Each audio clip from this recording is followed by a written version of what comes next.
ሰላም ጤና ይስጥልን ውድ የዋልያ ሚዲያ ቤተሰቦች፣ የዕለተ ሮብ መረጃዎችን እናልፋለን። በመጀመሪያም አጫጭሮችን ከአማራ ፋኖ በሸዋም የሴቶች ጉዳይ ላይ የተሰጠ መግለጫም አለ። መግለጫው ምንድነው? በዚህ ላይም ሰፋ ያለ ማብራሪያ ይዘናል።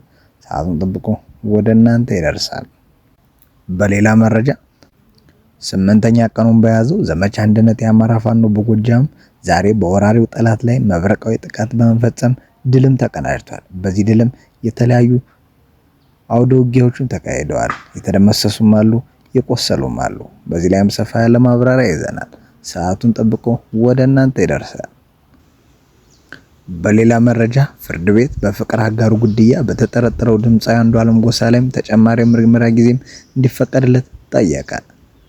በዚህ ጉዳይም ሰፋ ያለ ማብራሪያ ይዘናል። ሰዓቱን ጠብቆ ወደ እናንተ ይደርሳል። ይህን ቪዲዮ ማየት ከመጀመራችሁ በፊት ሰብስክራይብ እና ላይክ ማድረጋችሁንም እንዳትረሱ። በዝርዝር ወደምናገኛቸው መረጃዎች ስናልፍ ከአማራ ፋኖ በሸዋ ሴቶች ጉዳይም የተሰጠ መግለጫ። ዓለም የፍትህ ቀን ብታከብርም አባታችን አፄ ዘርዓ ያዕቆብ ለፍትህ ሲሉ የገዛ ልጃቸውን በጋራ ድንቁ ተራራ ላይም ፈርደውበት የተሰቀለበት ቀን ሰማይ ስር ታከብር ነበር። እኛ የፍትህ አዋቂ የአፄ ዘርዓ ያዕቆብ ልጆች ሆነን ፍትህ ተነፍገን ለዓመታት ኖረናል። ነገር ግን ግብሩንም የለቀቅነው እኛ ነን። ሀገር መርተው ሀገር ሰርተውም ያስከበሩንን ሀገር እንደዋዛም ተመልክተን ዋጋ ከከፈልንበት አማራ ወደ ነበረ ግብሩ እንዲመለስና የአማራ ሕዝብ ላይ እየደረሰ ላለው ዘረፋ፣ ብዙ መከራ፣ ስቃይ፣ ግድያና መፈናቀልም እንዲቆም የሕዝብ ልጅ የሆነው ፋኖ ወደ ፖለቲካዊ የትጥቅ ትግልም ገብቷል። በዚህ የህልውና ትግል ውስጥ እኛ ሴቶችም አስተዋጽኦአችን የጎላ ነው። የወራሪው አብይ አህመድ አስተዳደር ህገወጥ በሆነ መንገድ የታጠቁ አካላትን ከኦሮሚያ ክልል አስተዳደር ጋር በመሆንም በማደራጀት በክልሉ ያሉ ህፃናትን ሲያስገድል፣ እናቶችን በእሳት ሲያቃጥል፣ እርጉዝ ሴቶች የአማራ ልጅ በኦሮሞ ምድር አይወለድም በማለትም ሽል ቀዶ ሲያወጣም፣ እንዲሁም ወጣት ዩኒቨርሲቲ ተማሪዎችን እየታገቱ እየተደፈሩ በጫካው እንዲቀሩና በአውሬ እንዲበሉም ያደረገ ስርዓት ነው።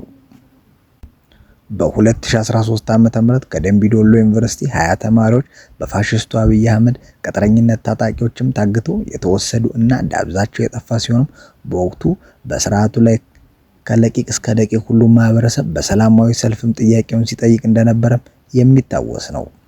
አገዛዙ ምላሽ ሽፍቱ ቀልድና እህቶቹንም መከራ ያልተመለከተ ነበር። በወቅቱ ፋሽስቱ አብይ ለጥያቄው የሰጠው ምላሽም እነሱ የተደፈሩት በወንድ ነው፣ እኛ በሳንጃ ነው የተደፈረናል በማለትም ሴቶች መደፈር ሲያበረታታ ነበር። ከሰሞኑ የእህታችንን ብርቱካን ተመስገን ከበደ ሰቆቃንም በኢቢኤስ ቴሌቪዥን ያወጣው ታግተው ከነበሩ ተማሪዎች መካከል አንዷ ነው። ሌሎች ላይም የከፋ ነገር እንደተፈጸመ እናውቃለን። ስለዚህ ሁሉም አማራና ሰው በሚለው መስፈሪያ የሚጠራ ማንኛውም ይህ ስርዓት በመቃወም ከእህታችን ጎን ሆኖ ሊያሳያት ይገባል እንላለን ሲሉ ተናግረዋል። ሴት እህቶች የዚህ ስርዓት አስከፊነት በእኛ ላይ የበለጠ የሚበረታ ለኛ ለሴቶች በምድር ታይቶ የማይታወቅ ሰቆቃና መከራ ውስጥም የሚከት መሆኑንም አውቃችሁ የህዝብ ልጅ ከሆነ ለእኩልነት ለፍትህና ለሀገር ሉዓላዊነት ከሚታገለው ፋኖ ጎን ተሰልፋችሁ የትግሉ አካል ወይም አጋር እንድትሆኑም እንገልጻለን ሲሉም ተናግረዋል። የተባበሩት መንግስታት የሰብአዊ መብት ድርጅትና የኢትዮጵያ ሰብአዊ መብት ኮሚሽንም ከብርቱካን ተመስገን ጎን በመቆም ኃላፊነታቸውን እንዲሁም ሞራላዊ ግዴታቸውን እንድትወጡ ማለትም እንወዳለን ሲሉም ያትታሉ። እየደረሰ ያለው የሰብአዊ መብት ጥሰት ሁሉም የሚዲያ አካላት እንዲያወግዙት፣ እንዲሁም ዓለም አቀፍ ማህበረሰብ የአብይ አህመድ አገዛዝ ሰውን በማንነቱ ለይቶ የሚጨፈጭፍ መሆኑን እንዲረዱ እንፈልጋለን ሲሉም ይናገራሉ። አብይ ከሀገራችን ኢትዮጵያ አልፎም ለምስራቅ አፍሪካ ችግር የሚሆንና እየሆነ ያለ ስርዓት መሆኑን ግልጽ ነው። ስለዚህ የሀገራችን ሰላም፣ የምስራቅ አፍሪካ መረጋጋት የምትፈልጉ አካላት ይህንን ኃይልም ተቃውሟችሁን ልትቆሙ ይገባልን ብለዋል።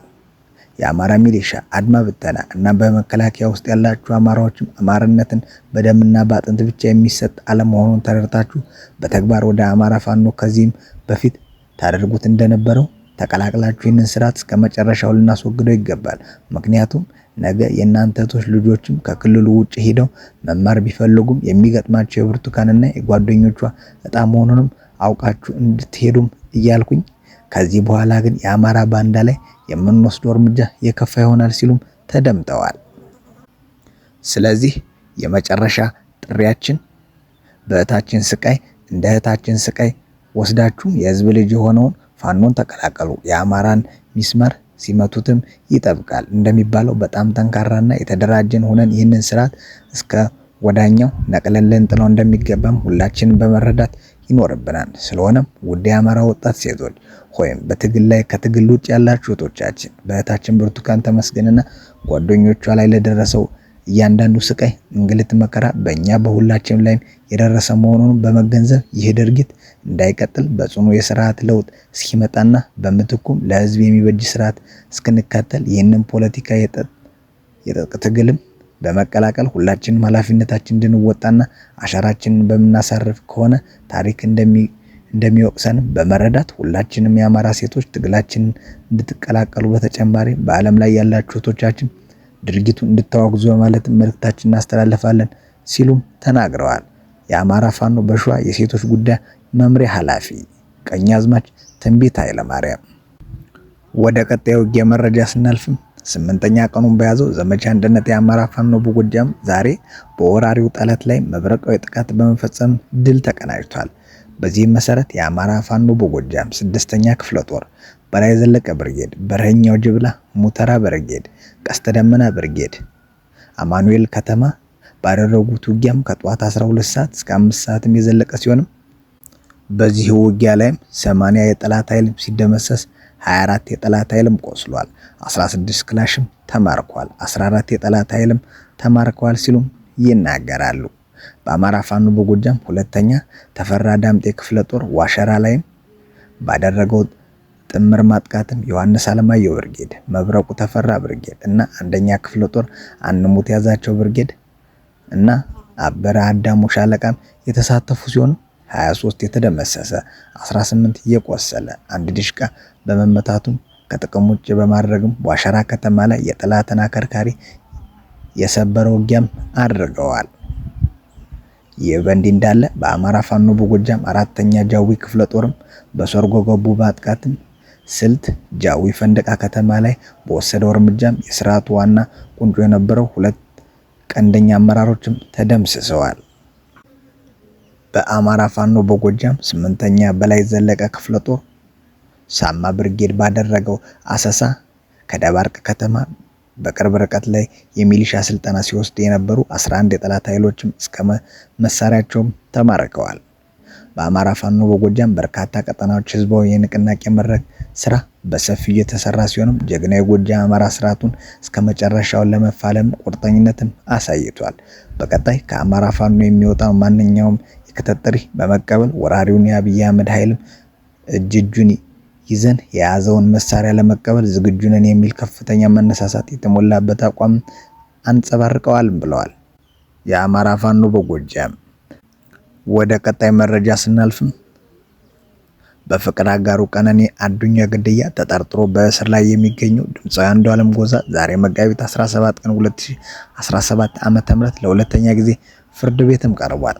ተጠርጣሪው አንዱዓለም ጎሳ ዛሬ በጠዋት አራዳ በሚገኘው የፌዴራል ፍርድ ቤት ከጠበቃው ጋር በቀረበበት ወቅትም ፖሊስ በተሰጠው 13 ቀናት የምርመራ ጊዜ ውስጥም የሰበሰበውን ማስረጃም በችሎቱ ላይ አቅርቧል። ችሎቱም በፖሊስ ጉዳዩ ላይ 13 የሰው ምስክሮችን መሰብሰቡን ገልጾ ተጨማሪ መሰብሰብ ያለበት ማስረጃ ስላለ 14 የምርመራ ቀንን እንዲጨመርለት ችሎቱን መጠየቁንም የድምፃዊ ጠበቃ ሊበና አብዲም ለአዲስ ስታንዳርድም ገልጸዋል። ወደ ቀጣይ መረጃ ስናልፍም ለትግራይ ከሌሎች ክልሎች በተለየ ሁኔታ ላለፉት 11 ቀናት የነዳጅ እንዳይጫን መደረጉም ተገለጸ። የኢትዮጵያ ነዳጅ አቅራቢ ድርጅት ለሁሉም ክልሎች የሚያደርገው የነዳጅ ስርጭትም መረጃ የነዳጅ አቅርቦት ሙሉ በሙሉ የቆመው በትግራይ ክልል ብቻ እንደሆነም እንደሚመለከት በቢሮ የሸማቾች ጥበቃ ዳይሬክተር አቶ ካሳሁን ክንዳዬ ለቢቢሲም ተናግረዋል። የትግራይ ክልል የንግድና ኤክስፖርት ቢሮ ከትናንት በስቲያ ከሰኞ መጋቢት 15 2017 ዓ.ም የነዳጅ አቅርቦትን ለሚመለከታቸው የፌዴራል መንግስት ተቋማት በጻፈው ደብዳቤ ወደ ክልሉ የሚላከው ነዳጅ ላይ የተደረገው ክልከላ አሁንም መቀጠሉንም አስታውቀው ነበር። ለንግድና ቀጠናዊ ትስስር ሚኒስቴር የነዳጅና የኤነርጂ ባለስልጣን እንዲሁም ለነዳጅ አቅራቢ ድርጅት የተጻፈው ደብዳቤ ለመጨረሻ ጊዜ ወደ ክልሉ ነዳጅ የገባው መጋቢት 6 2017 እንደሆነም ገልጸዋል። ከጥር ጀምሮ ወደ ክልሉ የሚገባው ነዳጅ መጠንም በእጅጉ መቀነሱንም በደብዳቤ ያስታወቀው ቢሮውም በመጋቢት 4 እና 5 2017 ዓ.ም ለክልሉ የሚቀርበው ነዳጅ 2 የነዳጅ ጭነት መኪና መውረዱንም ገልጸዋል።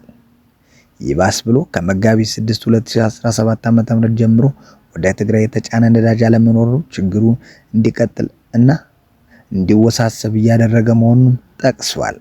ለትግራይ ክልል የሚቀርበው ነዳጅ በተመለከተ በተደጋጋሚ ጥያቄ መቅረቡንም እና ተደጋጋሚ ውይይቶች መካሄዳቸውንም ያስረዳሉ። ደብዳቤው ወደ ትግራይ ነዳጅ እንዲጫን የተፈቀደ በቃልም ተነግሮን ተስፋ አድርገን ብንቆይም እስካሁን ችግር ሳይፈታ ወደ ትግራይ የሚላከው ነዳጅ ከክልሉ አሁንም ቀጥሏል ሲሉም ችግሩን አለመፍታቱንም ይገልጻል። በቢሮው የሸማቾች ጥበቃ ዳይሬክተር የሆኑት አቶ ካሳሁን ከመጋቢት 6 ጀምሮ አንዳችም ነዳጅ ወደ ክልሉ አልተጫነም ሲሉ ይህንኑ ለቢቢሲም አረጋግጠዋል።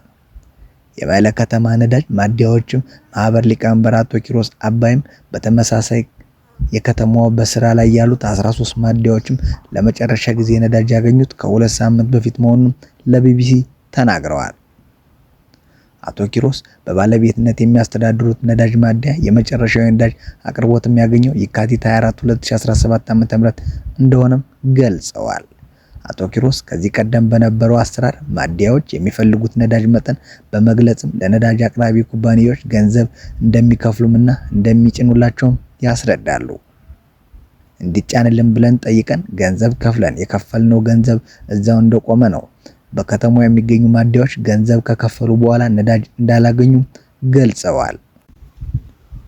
ወደ ትግራይ ክልል ነዳጅ ለመጫንም ሁሉንም ሂደት ጨርሰው ጅቡቲ የቆሙ ተሽከርካሪዎች ብዛትም 22 እንደሆነም የትግራይ ክልል ንግድና ኤክስፖርት ቢሮ ሸማቾች ጥበቃ ዳይሬክተር አቶ ካሳሁንም ተናግረዋል። ነዳጅ አቅራቢ ኩባንያዎች ተሽከርካሪዎችን ጭነው ለሳምንታት የሚሰጡት ምክንያትም ነዳጅ አቅራቢ ድርጅት ቆዩ እያለን ነው የሚል እንደሆነ አቶ ኪሮስ ገልጸዋል። ቢቢሲ ተሽከርካሪዎችን ወደ ትግራይ ክልልም ነዳጅ የጫኑ ያልሆኑበትን ምክንያት ለመረዳት ያነጋገራቸው 3 የነዳጅ አቅራቢ ኩባንያዎችም ተወካዮች ጉዳዩ የሚመለከተው መንግስትን እንደሆነ በመጥቀስም መረጃ ከመስጠትም ተቆጥበዋል። የሸማቾች ጥበቃ ዳይሬክተር አቶ ካሳሁን እንደሚናገሩትም በጅቡቲ የሚገኙ ተሽከርካሪዎች ነዳጅ ጭነው ለመንቀሳቀስ ለሚያቀርቡት ጥያቄም የሚሰጣቸው ምላሽ አትገቡም፣ አልተፈቀደም፣ ጀምሩ አልተባለም የሚል እንደሆነም ይናገራሉ። ወደ ትግራይ ክልል የሚገባውን ነዳጅ ላይ ያለውን ችግር ከፌዴራል መንግስት ተቋማት ጋር ለመነጋገር ባለፉት 2 ሳምንታት በአዲስ አበባ የሚገኙት አቶ ካሳሁን ወደ ትግራይ ክልል ነዳጅ መግባት ስለቆመበት ምክንያት በቂ ምላሽ አለማግኘታቸውንም ይናገራሉ። እኛ እስካሁን የነዳጅ አቅርቦት ለምን እንደቆመ እየጠየቅን ነው ያለ ነው። የሚሰጠን ምላሽ የሚያረካ አይደለም። ትክክለኛ መሬት ላይ ያለው ነገር በሚፈታ መልኩ አይደለም። ወደ ትግራይ ክልል ነዳጅ መግባት ስለቆመበት ምክንያት በቂ መረጃ የሚሰጥ አካልም እንደሌለ ገልጸዋል። የነዳጅና ኤነርጂ ባለስልጣን ዋና ዳይሬክተር ሳርላ አብድላሂም ባለፈው ሳምንት ሮብ ለቢቢሲ በሰጡት ምላሽ ወደ ትግራይ ክልል ነዳጅ አለመግባቱንም አረጋግጠው ነገር ግን ትግራይ ላይ ብቻ በልዩ ሁኔታ ነዳጅ እንዳይገባ የተደረገበት ነገር የለም ብለው ተናግረዋል። ዋና ዳይሬክተሯ በጅቡቲ በሚገኘው ነዳጅ ዲፖ ላይ ባጋጠመው ብልሽት ምክንያት በሀገሪቱ የነዳጅ እጥረት ማጋጠሙንም ተናግረዋል። ትግራይ ክልል ብቻ ሳይሆን ምንም ነዳጅ ያልገባባቸው ሌሎች ክልሎች መኖራቸውንም ሳርላ ገልጸዋል። ትግራይ ላይ ብቻ ሳይሆን ነዳጅ ምንም ያልገባባቸው ቤኒሻንጉል ጉሙዝ ክልል አንዱ ነው። ጋምቤላ እንደ ክልል 47000 ሊትር ብቻ ነው የገባው። ትልቁ ክልል አማራ የምንለውም ምናልባትም ናፍጣ የተወሰነ አግኝቷል። ቤንዚን ግን 25000 ሊትር አካባቢ ብቻ ነው ያገኘው በማለትም አስረድተዋል። ሐረሪ ክልልም በተመሳሳይ ምንም ነዳጅ እንዳልገባ እንዲሁም ማዕከላዊ ኢትዮጵያ ክልልም ከምባታ ዞን ብቻ 24000 ሊትር መቅረቡንም ጠቅሰዋል። ባጋጠመው ጥረት ምክንያትም ነዳጅ ሲቀርብ የነበረው ለየትኞቹም ከተሞች ነዳጅ አቅርቦት ቅድሚያ እንስጣቸው የሚለው ታይቶ እንደሆነም አስረድተዋል። ስላዳመጣችሁ እናመሰግናለን። በሌላ መረጃ እናገናኛለን። ቸር ቆዩልን።